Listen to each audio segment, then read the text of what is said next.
गर्मजोशी से आपका स्वागत है हमारे अबंडेंट लाइफ टेलीविजन प्रोग्राम में। पिछले हफ्ते हमने मनन किया था इस बहुत ही अद्भुत सच्चाई पर कि किस तरह से राजा दाऊद ने परमेश्वर की ओर से सुरक्षा प्राप्त की। हाँ दोस्तों, जैसे हम अपने मसीह जीवन में आगे बढ़ते हैं, हमें हमारे जीवन के लिए परमेश्वर की सुरक्षा चाहिए। अब कैसे दाऊद ने अपने जीवन भर के लिए इतनी अद्भुत सुरक्षा पाई? दोस्तों, चलिए मैं आपको 3 महत्वपूर्ण भेद बताता हूं कि कैसे राजा दाऊद ने परमेश्वर की ओर से अपनी महान सुरक्षा पाई। नंबर 1, राजा दाऊद की सुरक्षा परमेश्वर की सामर्थ के द्वारा हुई। भजन संहिता 63 वचन 2।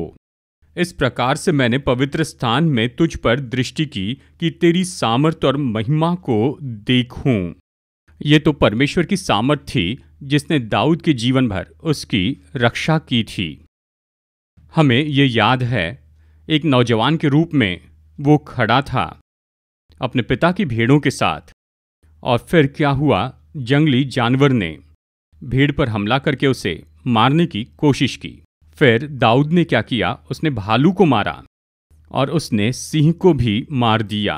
कैसे? एक नौजवान, शायद उसकी उम्र होगी 15, 16 या 17 साल, वो भालू को कैसे मार पाया? उसकी सामर्थ काफी नहीं थी। दोस्तों, ये तो दाऊद में परमेश्वर की सामर्थ थी। पहला शमूएल अध्याय 17 वचन 37 में फिर दाऊद ने कहा, यहोवा जिसने मुझे सिंह और भालू दोनों के पंजों से बचाया है, वो मुझे उस पलिश्ती के हाथ से भी बचाएगा। इस तरह से दाऊद ने शाऊल राजा से कहा। प्यारे दोस्तों, जैसे हम अपने मसीह जीवन में आगे बढ़ते हैं, हमें भर जाना चाहिए, परिपूर्ण होना है परमेश्वर की सामर्थ से हमारी सुरक्षा के लिए। जानते हैं, जैसे आज के संसार को हम देखते हैं, पूरे संसार में हर जगह मृत्यु है, लोग मर रहे हैं। हमें हमारे जीवन के लिए सुरक्षा चाहिए। प्यारे दोस्तों, जैसे मसीह जीवन में आगे बढ़ते हैं तो हमेशा याद रखिए कि हमारा शत्रु हमेशा कोशिश करता है कि हमें नाश करे, खत्म करें। हमारे पास जो है वो तो हमसे बहुत ही ज्यादा सामर्थी है। दाऊद को देखिए, भालू तो दाऊद से बहुत बलवान था, सिंह दाऊद से बहुत ज्यादा बलवान था। ये परमेश्वर की सामर्थ थी जिसने दाऊद को वहां पर बल दिया था कि उन दोनों को मार दे। जैसे हम अपने मसीह जीवन में आगे बढ़ते हैं तो वहां हमसे ज्यादा बड़ी शक्तियां होती हैं जो हमसे बलवान होते हैं, और उनमें से एक शत्रु तो स्वयं शैतान है। वो गरजने वाला सिंह है, वो भूखा है, वो फाड़ना चाहता है हमारे मसीह जीवन को, हमारे परिवार को, हमारे बच्चों को, हमारे विवाह को, हमारे संबंधों को। और शैतान को हराने के लिए हमें परमेश्वर की सामर्थ चाहिए। फिर एक और विरोधी सामर्थी शक्ति है पाप। पाप ने बहुत से विश्वासियों को और यहां तक कि परमेश्वर के दासों को भी नाश कर दिया। पाप हमसे भी ज्यादा सामर्थी है प्यारे दोस्तों। उसे हराने के लिए हमें परमेश्वर की सामर्थ चाहिए। फिर हम बहुत सी मुश्किलों में से जाते हैं। कई बार मुश्किलें तो हमारे सहन करने से भी ज्यादा सामर्थी होती हैं। मुश्किलों से छुटकारा पाने के लिए और उन मुश्किलों में फिर से न गिरने के लिए हमें परमेश्वर की सामर्थ चाहिए। मैं इनमें से कुछ के नाम ले रहा हूं, और उसके साथ सबसे बड़ा जो शत्रु है वो है नरक। देखिए, अनंत काल एक तो स्वर्ग में होगा या फिर नरक में। कोई शक नहीं कि हम सब ने उद्धार पाया, कोई संदेह नहीं, हम यीशु मसीह में हैं। लेकिन प्रभु वचन कहता है हमें अपने उद्धार की रक्षा करनी है। हाँ, हमें अपने उद्धार की सुरक्षा के लिए जो करना है वो तो हमें करना ही होगा, लेकिन इसी समय में ये तो निश्चय ही परमेश्वर हैं जो हमारे उद्धार की रक्षा करेंगे। अब ऐसे कौन से क्षेत्र हैं जहां पर हमें सुरक्षा चाहिए परमेश्वर की सामर्थ की ओर से? और वो तो संबंधों के बारे में ये पूरा क्षेत्र है, चाहे इसे विवाह कहें या परिवार के बीच का संबंध, उन संबंधों को परमेश्वर की सुरक्षा की जरूरत है। फिर हमें अपने आत्मिक जीवन की सुरक्षा चाहिए। बस केवल पल भर में ही शैतान तो हमारे मन में बहुत से संदेह रख सकता है, हमारा विश्वास कमजोर कर सकता है और उसके द्वारा हमारे आत्मिक जीवन को नाश कर सकता है। फिर ये पूरा क्षेत्र जहां अपनी नैतिकता के जीवन की रक्षा करते हैं, पाप में नहीं गिरना परंतु पवित्र जीवन जीना, उसके लिए हमें परमेश्वर की सामर्थ चाहिए। और फिर देखिए, ये पूरा क्षेत्र है कि हमारे भावनात्मक जीवन की रक्षा करे। जानते हैं, नकारात्मक भावनाएं हमारे मन को नाश कर सकती है। वो हमें साइकोलॉजिकल या साइकेट्रिक परेशानियों में लेकर आ सकते हैं। हमारे मन को परमेश्वर की सुरक्षा की जरूरत है। और साथ ही प्यारे दोस्तों, हमारे उद्धार को परमेश्वर की सुरक्षा की जरूरत है। अब चलिए दाऊद की सुरक्षा के भेद को अब यहां पर आपको बताता हूं। पहला भेद कि दाऊद ने परमेश्वर की सामर्थ कैसे प्राप्त की, वो ये है कि उसने सुबह प्रार्थना के द्वारा परमेश्वर की सामर्थ को खोजा। भजन संहिता 63 हमें महान सच्चाई बताता है। हे परमेश्वर, तू मेरा ईश्वर है, मैं तुझे यत्न से ढूंढूंगा। हमारे मसीह जीवन में अगर हमें परमेश्वर की सामर्थ से भरना है तो इसके बारे में गलती मत कीजिए। सबसे पहला काम जो हमें करना है वो है घुटने टेक कर प्रार्थना करनी है। व्यक्तिगत रूप में, परिवार के रूप में, दंपत्ति के रूप में, यहाँ तक कि सेवकाई में भी। राजा दाऊद हमसे कहता है कि मैं भोर को यत्न से तुझे ढूंढूंगा। जब हम परमेश्वर को खोजते हैं तो उस दिन सबसे पहली बात यह है प्रार्थना में समय बिताना है, स्तुति आराधना करनी है, वचन पढ़ना है। फिर हम परमेश्वर की सामर्थ पाएंगे और उसकी सुरक्षा पाएंगे। नंबर 2, राजा दाऊद ने परमेश्वर पर भरोसा किया। इसे सुनिए। मेरा मन तेरा प्यासा है, मेरा शरीर तेरा अति अभिलाषी है। केवल वही जो परमेश्वर के लिए प्यासे हैं वो परमेश्वर की सामर्थ पाएंगे। अगर हम परमेश्वर के लिए प्यासे नहीं तो परमेश्वर की सामर्थ पाने के बारे में भूल जाइए। जब दिन आता है तो हमें प्रभु के लिए प्यासे होना है, उसकी उपस्थिति में प्यासे होना है, उससे और ज्यादा पाने के लिए प्यासा होना है, उससे बात करने के लिए प्यासे होना है। प्यासे होना है कि वो हमसे बातें करें। और फिर क्या होता है, जितना हम परमेश्वर के लिए प्यासे होते हैं उतना ज्यादा हम परमेश्वर की सामर्थ को प्राप्त करते जाएंगे। और तीसरी बात, राजा दाऊद ने परमेश्वर की सामर्थ प्राप्त की आराधना के द्वारा। इस प्रकार से मैंने पवित्र स्थान में तुझ पर दृष्टि की, तेरी सामर्थ और महिमा को देखूं। रविवार की आराधना महत्वपूर्ण होती है हम सबके लिए, चाहे हम जहां भी रहते हैं। निश्चित कर लीजिए कि रविवार की आराधना सभा को कभी नहीं चूकेंगे। वहां पर यही तो होता है, प्रार्थना के द्वारा, स्तुति आराधना और वचन के द्वारा, विशेष गीतों से आप और मैं परमेश्वर की सामर्थ प्राप्त करते हैं। और राजा दाऊद ने परमेश्वर की सामर्थ प्राप्त की अपने बिस्तर पर पड़े प्रभु को स्मरण करने से। मैं बिछौने पर पड़ा तेरा स्मरण करूंगा। जितना ज्यादा हम स्मरण करेंगे परमेश्वर के अनुग्रह को, परमेश्वर के प्रेम को, परमेश्वर की क्षमा को, परमेश्वर की आशीष को, परमेश्वर के उद्धार को, इसी स्मरण के द्वारा राजा दाऊद कहता है हम परमेश्वर की सामर्थ पाते हैं। फिर वो एक और बात कहता है, रात के एक एक पहर में तुझ पर ध्यान करूंगा। केवल रात को ही नहीं लेकिन पूरे दिन भर भी।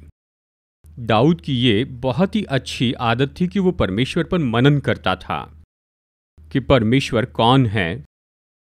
जितना ज्यादा उसने परमेश्वर पर मनन किया उतनी परमेश्वर की सामर्थ प्राप्त की। दोस्तों, हमें अपने मसीह जीवन में क्या करना है जानते हैं? परमेश्वर ने अपने आप को यीशु मसीह के द्वारा हम पर प्रकट किया है। जितना ज्यादा हम यीशु पर मनन करेंगे, उसके स्वभाव गुणों पर, उसके चरित्र पर, उसे क्या पसंद है क्या पसंद नहीं है, जितना ज्यादा परमेश्वर के व्यक्तित्व पर मनन करेंगे, ये तो वो मनन है जो हमारे जीवन में परमेश्वर की सामर्थ को खोलता है। चलिए आगे बढ़ते हैं। दूसरी बात, दाऊद ने परमेश्वर की सुरक्षा प्राप्त की परमेश्वर की उपस्थिति के द्वारा। भजन 31 वचन 20। तू उन्हें दर्शन देने के गुप्त स्थान में मनुष्यों की बुरी गोष्ठी से गुप्त रखेगा। तू उनको अपने मंडप में झगड़े रगड़े से छिपा रखेगा। ये कहता है। जब हम राजा दाऊद के जीवन को देखते हैं, बहुत से उसका पीछा कर रहे थे कि उसकी हत्या कर दे, जैसे राजा शाऊल। उसने कई बार कोशिश की कि दाऊद को मार दे। इस वचन को सुनिए, पहला शमूएल अध्याय 18 वचन 11। तब दाऊद ने ये सोचकर कि मैं ऐसा मारूंगा कि भाला दाऊद को भेद कर भीत में धंस जाए, परंतु दाऊद उसके सामने से 2 बार हट गया। केवल 2 बार ही नहीं, लेकिन कई बार राजा शाऊल ने कई बार दाऊद को मारना चाहा, क्योंकि वो इससे जलन रखता था। राजा दाऊद को इतनी शोहरत मिल रही थी, और फिर राजा शाऊल ने ये जान लिया कि जल्दी ही दाऊद उसकी जगह पर राजा के रूप में विराजमान होगा। इसलिए शाऊल तो दाऊद की हत्या करवाना चाहता था। किसने उसकी रक्षा की? परमेश्वर की उपस्थिति ने। और फिर एक और व्यक्ति था जो दाऊद को मारना चाहता था, उसका अपना बेटा अबशलोम। वो सच में कितना दुष्ट लड़का था। वो राजा दाऊद को मारकर खुद इस्राएल का राजा बनना चाहता था, और उसने ऐसा भी किया। और फिर वो अपने पिता का पीछा कर रहा था कि उसे मार दे। लेकिन परमेश्वर की उपस्थिति के द्वारा दाऊद की सुरक्षा की गई। देखिए क्या हुआ। शाऊल मर गया, अबशलोम मर गया, पर दाऊद जीवित रहा। वो दीर्घायु जीवन जिया। उसने सब कुछ पूरा किया अपने लिए, अपने परिवार के लिए। परमेश्वर के अद्भुत उद्देश्यों को उसने पूरा किया। कैसे? परमेश्वर की उपस्थिति के द्वारा। जैसे हम अपने मसीह जीवन में आगे बढ़ते हैं, तो ऐसे बहुत से शत्रु हैं जो हमें नाश करना चाहते हैं। उसके लिए हमें भी परमेश्वर की उपस्थिति चाहिए। और उन शत्रुओं में से एक तो और कुछ नहीं, केवल मूर्खता है। मूर्खता ने बहुत से जवानों को बर्बाद कर दिया, बहुत से विवाह को, बहुत से संबंधों को, बहुत सी सेवकाई को, यहाँ तक कि परमेश्वर के दासों को। उन्होंने जीवन में गलत निर्णय लिए। यह हमें बहुत सी समस्याएं, दर्द और पीड़ा में लेकर आती है, और हम जीवन में गलत मार्ग पर चले जाते हैं। एक और शत्रु है, वो तो हमारे दिल की कठोरता है। बहुत से लोगों ने खुद को नाश कर दिया क्योंकि उनके दिल कठोर हो गए थे। और जब पवित्र आत्मा उन्हें प्रेरित करता है कि ये कुछ काम नहीं करने हैं, ऐसी बातें जो प्रभु के वचन के विरुद्ध में हैं, उन्होंने अपना हृदय कठोर किया है। खास करके पाप के बारे में हम कैसे अपने हृदय की रक्षा कर सकते हैं? कठोर होने से, परमेश्वर की उपस्थिति के द्वारा। परमेश्वर की उपस्थिति हमारे हृदय के साथ महान काम करती है। इसे छूती है, हमें सहमत करती है, मदद करती है कि हम पश्चाताप में परमेश्वर के चरणों पर आ जाएं। एक और शत्रु है, वो है नामधारी होना। बहुत से विश्वासी बस ऐसे सामान्य रूप में रहते हैं। वो चर्च में आकर आराधना करते और बाकी पूरा हफ्ता अपनी मर्जी से जीते हैं। खास करके परमेश्वर के वचन के विरुद्ध में कोई बदलाव नहीं, कोई रूपांतरण नहीं। ये नामधारी होना, यही हमारा सबसे बड़ा शत्रु है। नामधारी होने के इस शत्रु से हमें कौन बचा सकता है? परमेश्वर की उपस्थिति। फिर एक और क्षेत्र है, और ये तो दुख उठाने का क्षेत्र है। जानते हैं, अगर हम दुखों को सहन नहीं पाते हैं, अगर हम दुखों में दब जाते हैं, और भयानक पीड़ा और दुख तब आते हैं जब हम परमेश्वर से सवाल पूछते, जब हम अपने विश्वास में कमजोर हो जाते हैं, जब हम परमेश्वर से दूर चले जाते हैं। ये बहुत ही विनाशकारी हो सकता है। कौन हमारी रक्षा कर सकता है? इन सारी परीक्षा, दुख और पीड़ाओं के बीच में भी ये तो परमेश्वर की उपस्थिति है। अब राजा दाऊद ने कैसे परमेश्वर की उपस्थिति को प्राप्त किया, यही तो बहुत ही भेद की बात है। हालांकि वो एक मनुष्य था, हालांकि उसमें ये पापमय स्वभाव था, दाऊद ने हमेशा पवित्र जीवन जीने की कोशिश की। भजन संहिता 51 वचन 6। देख, तू हृदय की सच्चाई से प्रसन्न होता है और मेरे मन ही में ज्ञान सिखाएगा। इस तरह वचन कहता है। वचन 10।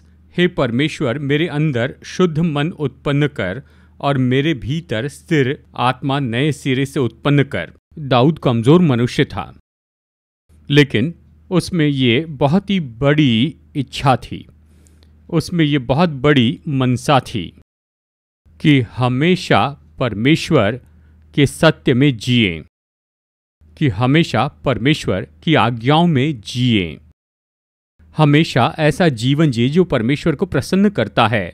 ये तो ऐसी इच्छा है कि परमेश्वर को प्रसन्न करने वाला जीवन जिए और परमेश्वर की उपस्थिति में जीवन जिए।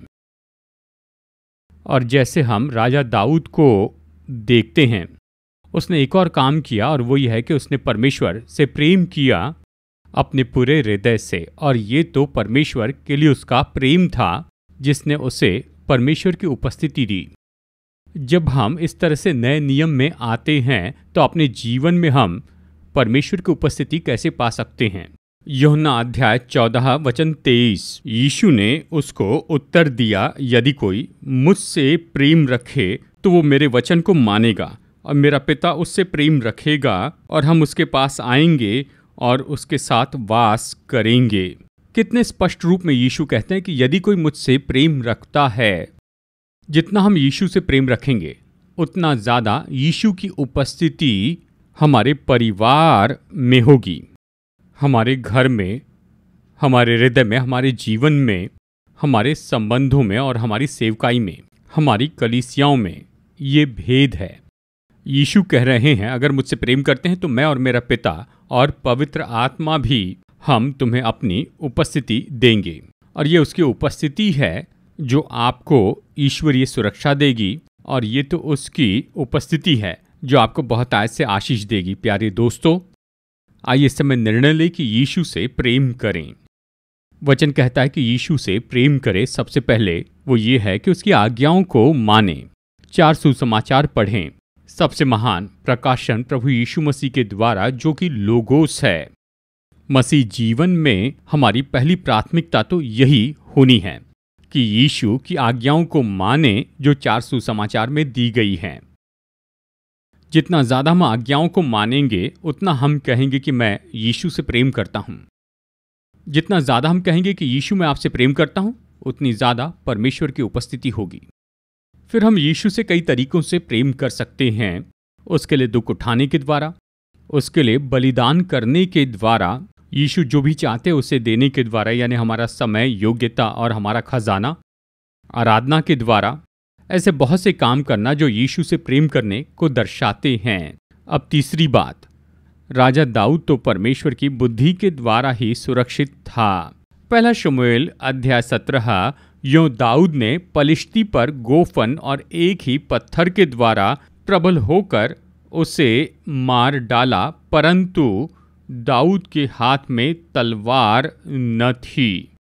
अब देखिए, यहाँ पर बात तो ये थी कि दाऊद गोलियत को मार रहा था। अब गोलियत कौन है? तो पढ़िए पहला शमूएल अध्याय 17 वचन 4 से 7 में। एक बड़ा दानव था। कुछ लोग कहते हैं कि वो लगभग 8 फीट या फिर 9 फीट का व्यक्ति था। बड़ा व्यक्ति, हथियार बंद था, पूरी तरह से ढका था। दाऊद तो गोलियत के तुल्य नहीं था। दाऊद के पास में तो एक तलवार भी नहीं थी। लेकिन इस बड़े सामर्थ्य गोलियत से किसने दाऊद की रक्षा की? वो तो परमेश्वर की बुद्धि थी। दाऊद ने गोलियत को देखा, वो पूरी तरह ढका था, लेकिन बस एक कमजोरी की जगह थी जो दाऊद ने जान लिया जब उसने गोलियत को देखा था, और वो थी कि सब कुछ ढांका गया था, लेकिन उसका माथा तो खुला था। परमेश्वर की बुद्धि। परमेश्वर ने कहा, इसे मारो, इसके माथे पर। बचपन से ही वो जानता था कि कैसे अपने गोफन का उपयोग करे कि किसी पक्षी को मार गिराए। दाऊद ने बस यही किया। उसने गोफन उठाया और उसने चिकना पत्थर उठा लिया, उसने गोफन में रखा और फिर उसने उस गोफन को घुमाकर मार दिया। पत्थर गोलियत के माथे पर लगा। और तुरंत ही वो जमीन पर गिर गया और मर गया। और दाऊद गोलियत की ही तलवार लेता है कि उसे मार दे। वो कैसे कर पाया? ये प्रभु की बुद्धि थी दोस्तों। जैसे मसीह जीवन में हम आगे बढ़ते हैं तो ऐसे शत्रु होते हैं जो हमसे बहुत बड़े होते हैं। शैतान के बारे में कहिए, वो हमसे बहुत बड़ा है, वो हमारा सबसे बड़ा गोलियत है। वो तो हमें बस ऐसे ही फाड़ सकता है। और फिर है ये शत्रु है जिसे कहते हैं पाप। बहुत से विश्वासी हैं जिन्होंने अपना जीवन बर्बाद कर दिया क्योंकि वो तो शिकार हो गए, आदी हो गए कुछ गलत कामों के और पाप के। अपना विवाह बर्बाद किया, अपना संबंध, नियम का जीवन, नैतिक जीवन, आत्मिक जीवन, यहां तक कि परमेश्वर के दास भी। एक और शत्रु है जिसके बारे में अभी मैंने आपको बताया, वो तो केवल नामधारी होना है। परमेश्वर का वचन कहता है बहुत से लोग परमेश्वर के लिए समर्पण करते हैं लेकिन उनमें परमेश्वर की सामर्थ की कमी है। ऐसा समर्पण जिसमें परमेश्वर की सामर्थ की कमी है, ऐसा समर्पण जिसमें परमेश्वर की उपस्थिति की कमी है, ऐसा समर्पण जिसमें परमेश्वर की बुद्धि की कमी है, वो कोई काम की नहीं। नामधारी होना सच में आपको बर्बाद कर देगा। नामधारी होने को हराने के लिए हमारी मदद कौन कर सकता है? परमेश्वर की बुद्धि ही। और फिर ये शत्रु है जिसे कहते हैं संसार। संसार में बहुत सी अच्छी चीजें हैं जिन्हें हम खरीदकर आनंद उठा सकते हैं, लेकिन इस संसार में दुष्टता की बातें भी निश्चय ही हैं। मैं आपको बता दूं, संसार हमें यही बताने की कोशिश कर रहा है। संसार हमें बता रहा है कि संसार में जो गलत है वही सही है। परमेश्वर के वचन में जो सही है वो गलत है। वो इसे बदल देना चाहते हैं। ऐसा ही है। आज संसार को देखिए, आज वो परमेश्वर के वचन के विरुद्ध में बहुत कुछ कह रहे हैं। तो हमें कितना सावधान रहना चाहिए। हमें प्रभु की बुद्धि चाहिए। और फिर जीवन में जिन समस्याओं का हम सामना करते हैं उन्हें देखिए। उन्हें हल करने के लिए हमें परमेश्वर की बुद्धि चाहिए। और फिर हर तरह की मुश्किलें हैं, हर तरह की परेशानियां हैं। दोस्तों, उद्धार इतना अद्भुत है। उद्धार तो परमेश्वर की बुद्धि पाने के लिए है, ताकि हर एक निर्णय परमेश्वर की बुद्धि के अनुसार ले, कि हर एक कदम परमेश्वर की बुद्धि के अनुसार ले।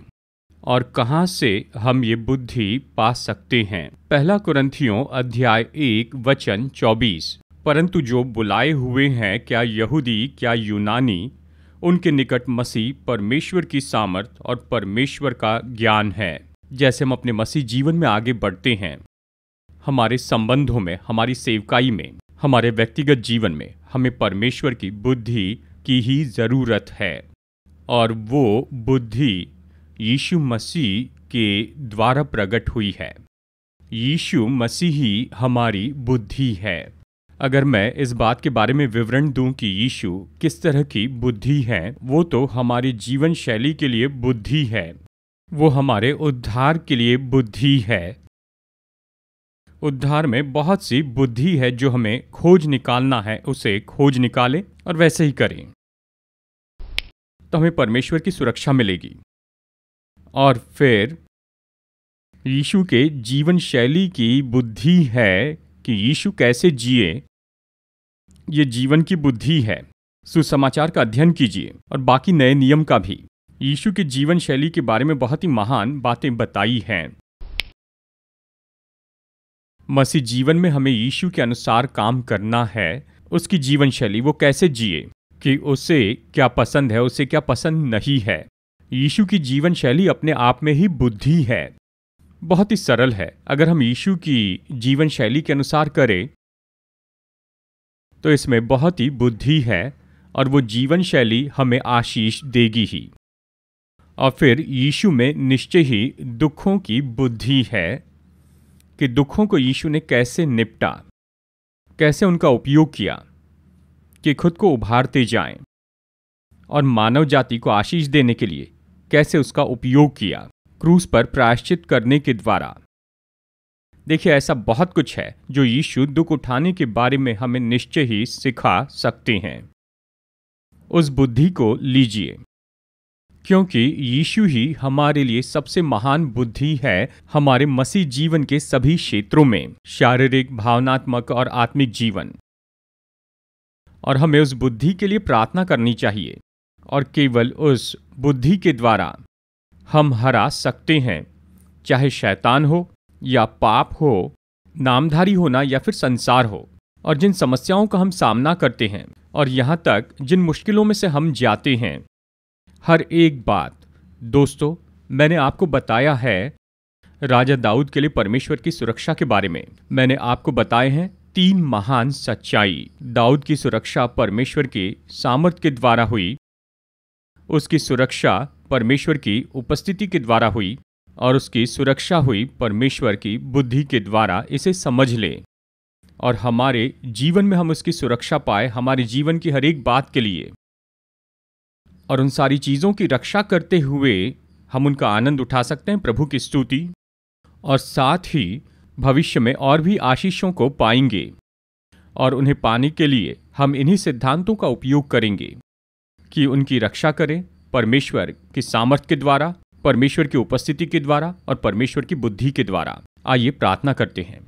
अनुग्रहकारी परमेश्वर, स्वर्गीय पिता, यीशु मसीह हमारे प्रभु और उद्धारक, पवित्र आत्मा हमें तसल्ली देने वाले दाऊद के जैसे ही हमें आपकी सुरक्षा चाहिए। मैं सबके लिए प्रार्थना करता हूँ जो इस प्रार्थना में मेरे साथ में जुड़े हैं।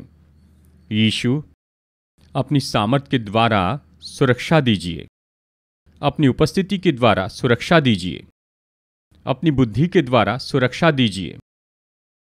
और ऐसा करते हुए प्रभु, मैं प्रार्थना करता हूं कि इनके जीवन के हर एक क्षेत्र में आप इन्हें बहुतायत से आशीष दीजिए। अभी इनके पास जो है केवल उसी की सुरक्षा नहीं, पर आने वाले दिनों में आप इन्हें और भी आशीष दीजिए और मदद कीजिए, इनकी रक्षा कीजिए। इन्हीं सिद्धांतों के द्वारा जो हमने राजा दाऊद से सीखे हैं, अपने लोगों को आशीष दीजिए, वचन को आशीष दीजिए, इस सेवकाई को आशीष दीजिए। हमारे उद्धारकर्ता प्रभु यीशु के नाम में मैं ये प्रार्थना मांगता हूँ, आमीन। मैं भरोसा करता हूँ कि जो संदेश मैंने आपको दिया है यह आपके लिए आशीष का रहा है। मैं आपको न्योता देता हूँ कि इस टेलीविजन सेवकाई में आप मेरे साथ में सहभागी बने। अभी इस समय मैं संदेश को विश्वासियों के लिए ये संदेश दे रहा हूँ 4 भाषाओं में, हिंदी, मलयालम, तेलुगु और इंग्लिश में। और इसके लिए बहुत ज़्यादा खर्च होता है। लाखों लाख लोग हैं जो इन संदेशों को सुन रहे हैं और अपने जीवन में आशीष पा रहे हैं और परमेश्वर के वचन से महान सच्चाइयों को जान रहे हैं। मैं आपको न्योता देता हूं कि मेरे साथ पार्टनर बनिए। आप लोग जो अपनी भेंटें भेजना चाहते हैं, कृपया इस QR कोड को नोट कीजिए, इसे स्कैन कीजिए अपने सेल फोन पर और आप आसानी से अपनी भेंटें भेज सकते हैं। साथ ही इस गूगल पे नंबर को नोट कीजिए और इसके माध्यम से आप अपनी भेंट भेज सकते हैं गूगल पे के द्वारा और भेंट भेजने के दूसरे तरीकों के द्वारा भी। और साथ ही अगर आप मनी ऑर्डर भेजना चाहते हैं या फिर चेक, तो कृपया इस एड्रेस को लिखिए जो स्क्रीन पर आ रहा है। अगर आप में से कोई एक प्रोग्राम का स्पॉन्सर बनना चाहता है तो कृपया स्क्रीन पर आने वाले नंबर को नोट कीजिए, इस नंबर पर फ़ोन कीजिए और हमारा ऑफिस आपको इसके बारे में जानकारी देगा कि आप कैसे एक प्रोग्राम के स्पॉन्सर बन सकते हैं। प्यारे दोस्तों, मैं आपके प्रत्युत्तर का इंतज़ार कर रहा हूँ। तो आइए अपने सिर झुकाएं बेनेडिक्शन के लिए। अब प्रभु यीशु मसीह का अनुग्रह और पिता परमेश्वर का प्रेम और पवित्र आत्मा की संगति हमारे साथ में बनी रहे, हमारे परिवार और हमारी सेवकाई के साथ अब से युगान युग तक। आमीन।